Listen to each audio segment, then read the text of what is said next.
Hello guys, welcome back to the channel, the Manga Man here, and today we're talking about One Piece.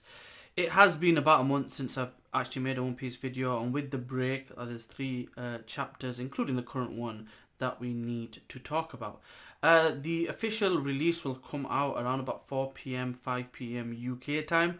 Currently, it's about 2 p.m, so what I'm hoping to do is record this video as well as a Black Clover video back to back, and hopefully that should be it. So without further ado, let's get into the review. As always, all links will be in the description, so let's get into it. So, chapter 1024 was rather interesting for a number of different reasons. Now, I can't expand on everything, so I will kind of cover the main points that I found interesting. So the first thing is we get kind of an update about what's going on with members of the Straw Hats, try to find out where Momonosuke is, and him being with Shinobu, and then being out of range because he's on the island now. But then we get kind of an update from the situation with Brook, who's running away from flames, Jinbei, Frankie, and this overall kind of thing where the people that are on Kaido's side are trying to get to the live floor, whereas everybody else that's been scattered around are trying to get back to the live floor as well. What this ultimately does is this ultimately keeps them from interfering with this fight, and will hopefully lead them to, at some point, close to the conclusion of the King, Queen, Zoro, Sanji kind of fight, to be close to resolve before, anything like that can happen. Or maybe they'll be there to witness the ending as and when it happens. So that's the first thing. The second thing that kind of made me laugh is the fact that Usopp's taking credit for the haki that's coming from Big Mom fighting against Kid and Law. What I found interesting is the fact that the haki is coming this far, and the fact that he's taking credit for it and he lied for it, and with everything else that happens with Usopp.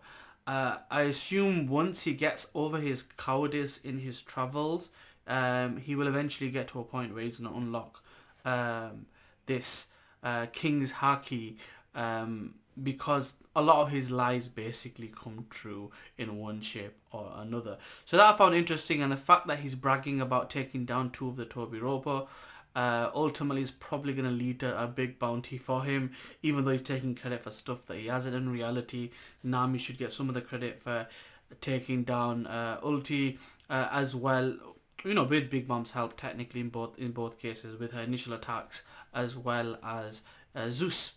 So that I found interesting. Now, the whole thing with Kaido and his daughter, depending on whichever way you kind of want to spin that and think of it, absolutely fine by me. Regardless, the whole thing, if you think about the sequence of the fights, there's something there with Yamato where it feels like there's some kind of unresolved issues, and by the end of the chapter, she's made up her mind. And then we get this flashback in between this whole thing of this kind of fight, scuffle, whatever you'd like to call it. And we see a flashback where she's put in a cave with 3 samurai. One of them has a striking resemblance to Zoro, which probably is Shimotsuki the Shimotsuki who was the daimyo of Ringo, whose name was Ushimaru, that's his name, Ushimaru Shimotsuki, and when she meets him, striking resemblance to Zoro, one-eyed as well by the looks of it, with the bandages, and he gives up his name and says, look, a person who loses, a samurai who loses has no name. And they go through this situation where they feed her. They don't hold any they're not begrudging her, they're not any grudges. They feed her, and then they break out. What's important to bear in mind is they've basically been starving the whole time, so they're in a weakened state, which ultimately will help tell the story of them losing to Kaido and the forces. Now, it's important to also bear in mind Kaido doesn't like killing strong people, and he also holds back on doing that because he wants to break their will and get them to join. Also, in this chapter, he talks about people helping her dying. However, it can be noted that he thought all the scabbards had died, and it's a case of him thinking they're dead, and it could easily be that Ushimaru is alive, because we haven't seen his body like fall essentially. We might see it, but it's something to bear in mind, as well as the fact that now with his pipe he looks remarkably like that dude that was in Alabasta, who had really good detail to him. And it could also lead credence to the idea that if he's in Alabasta, that he's older, 20 years old, he's got bald, and he's got these tattoos, and he's not really anybody anymore because he's Mr. So-and-so. And that there's a theory that basically some samurai have become one of the admirals, and he might be a person for that, because he's been de-aged by Jewelry Bonnie, and now he's Admiral Ryukogu. So that's one of the theories out there. It does help lead credence to that because we haven't seen him die. With that being said, let's move on to chapter 1025. Chapter 1025 in essence was actually a pretty straightforward chapter if you think about it. So we've seen that Momo has grown. We've seen that he's become this big dragon. We haven't seen his human state, so I think that's going to be a key pillar to this fight later on when we get to it. But realistically, he's still a child. He's just big.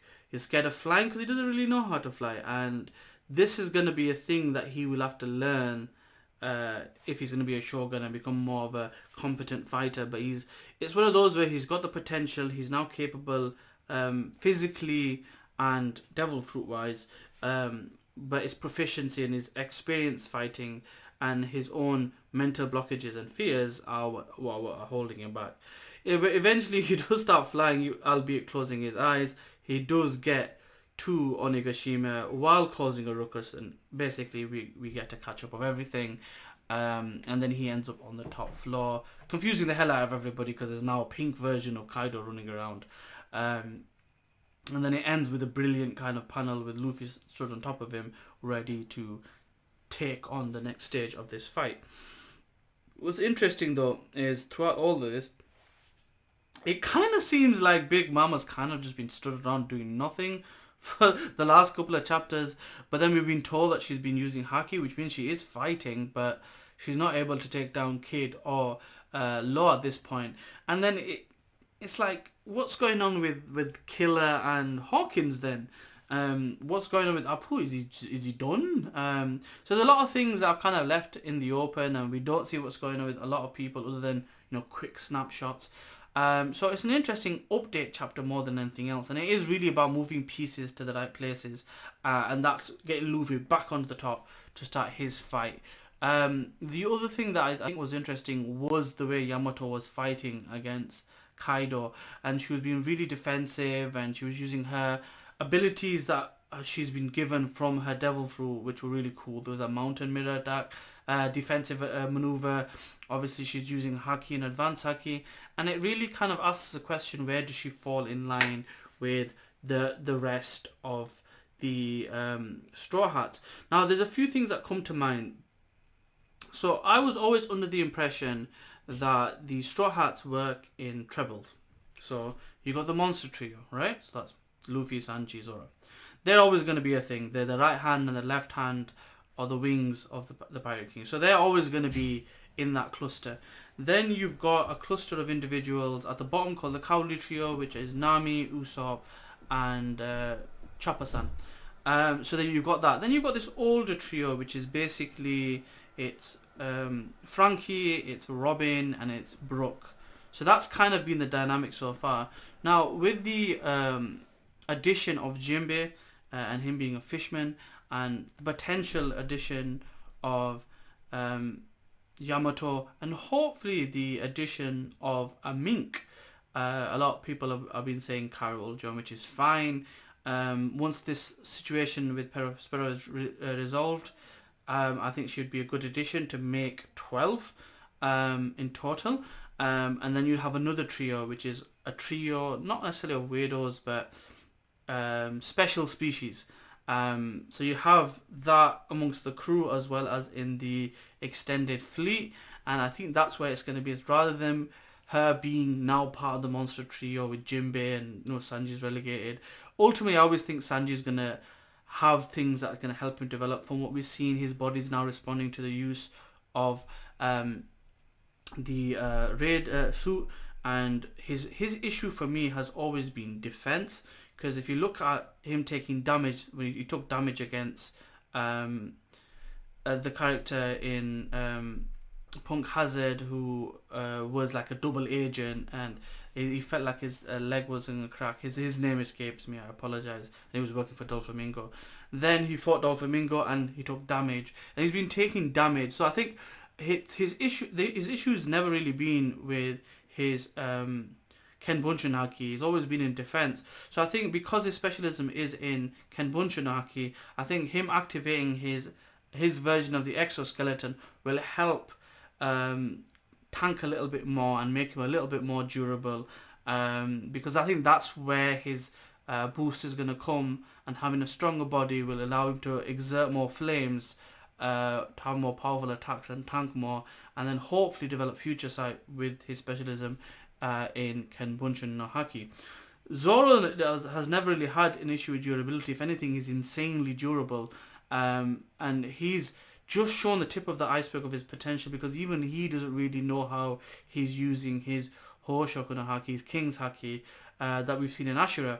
So I don't think he's going to have a problem, because he's been, leading up to this fight, he's been developing his Ryo, and the fact that he's got Enmanado's help in that area, which will hopefully expand on to his Wado and his Kitetsu. But what will probably happen is he's going to expand on his potential around his Haoshoku no Haki, and his Kenbunshin will kind of trickle along as we get towards the end of the series.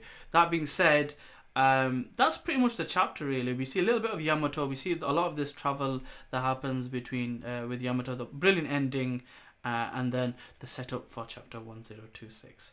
I'll see you there. So, chapter 1026, as I said before, timestamps will be in the description below, so you can skip to certain points if you're not interested in the previous catch-ups. I am trying to keep each segment around 5 minutes long, just because I know this video is going to be hella long, and editing and everything else will take a while as well. So, there was a point I purposefully missed out in the previous chapter review, which talks about Luffy's usage of Snake Man and then going back to normal. The point I want to make with that, because it is quite prevalent in this, I'll touch on in a few seconds, but what I want to do is kind of talk about everything else.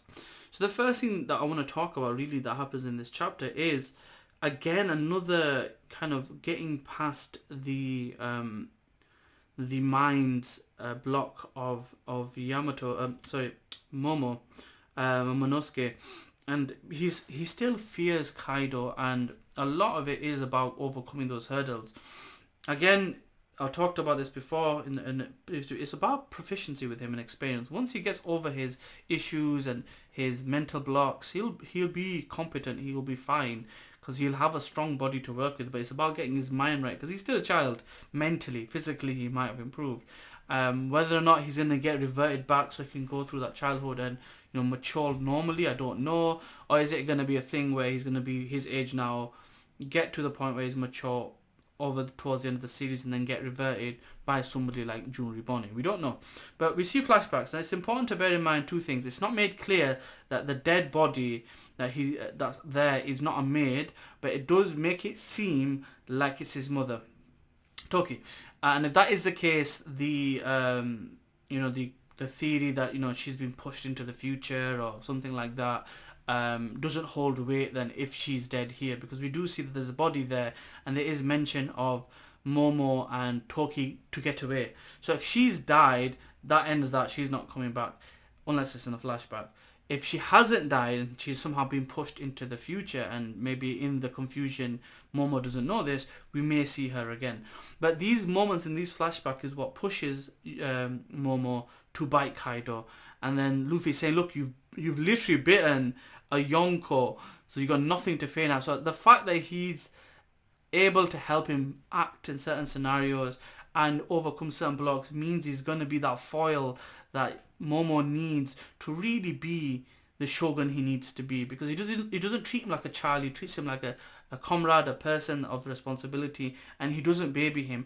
And this is important because all his retainers before that have been very hands off, bit glovey, and put him in a cotton ball and make sure he doesn't get hurt. Luffy's different, and it's somewhere back in Wano, in Zo 210, he's been treating him like that. That's very important. He does tell him to kind of go and sort out onigashima to make sure it doesn't fall, because we also see in this chapter that people can't see onigashima coming because it's cloudy, and basically they don't know it's coming. This Tangayama, he's thinking about everything else that's happened so far, and then what we do see is because of these clouds, that clouds really set the scene. We see that Inuarashi and Nekomamushi are now struggling, with people watching on like Wanda and Carrot, and this really sets up the next little bit that I found really interesting. We see that everyone else is reacting the fact that they hear the name Momo, and that comes because the Maries are watching this fight, which is interesting because all this will build his reputation later on. That being said, Yamato being there by herself for an extended period of time, when a bounty does come out, and she does, if she does, join the Straw Hat crew or fleet, it will boost that up to a very high level to be able to not necessarily take down Kaido, but handle him and subdue him and hold him off for a while. That will do really well in terms of maybe getting a billion bounty or something like that.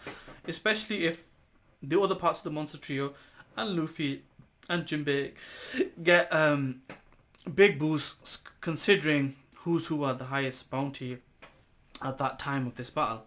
That being said, there's a scuffle, and Luffy attacks Kaido. Kaido attacks Luffy. There's a meeting of Hoshouka no Haki, reminiscent to Whitebeard and Roger, reminiscent to Whitebeard and Shanks, and it splits the sky. With the splitting of the sky, the moon is now visible, and basically Inuarashi and Nekomamushi do what they need to do to take down Jack and to take down Perospero. This is very important because this ultimately essentially resolves what Carrot had to do in this arc.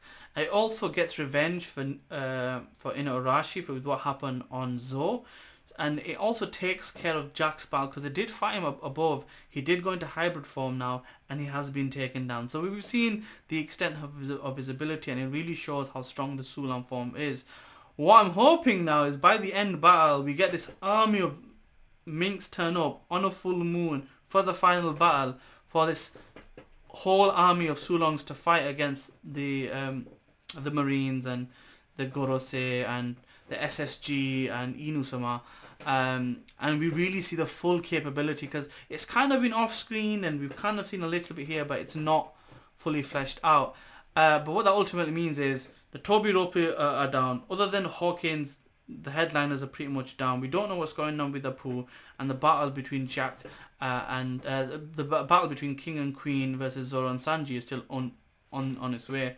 So I'm hoping this gives enough time for everybody else in the Straw Hats and the Alliance to take care of the fodder, which will hopefully lead to taking care of for good Apu and Hawkins, or they might change their mind, dealing with King and Queen to hopefully help Luffy. A lot of people are thinking this is not the last battle, and it quite possibly is that. And I think there's going to be a thing where Luffy might need rest again. Some of the Straw Hats come up, and the 9 that were supposed to be there, so the worst generation, Supernovas, or the Straw Hats, and they stall Kaido for a period of time, and then we've got to deal with Big Mom. So there's lots going on, but that's my review and my thoughts. Share your discussions in the comment section below. Like, comment, and subscribe, and I'll see you in the next one. Peace.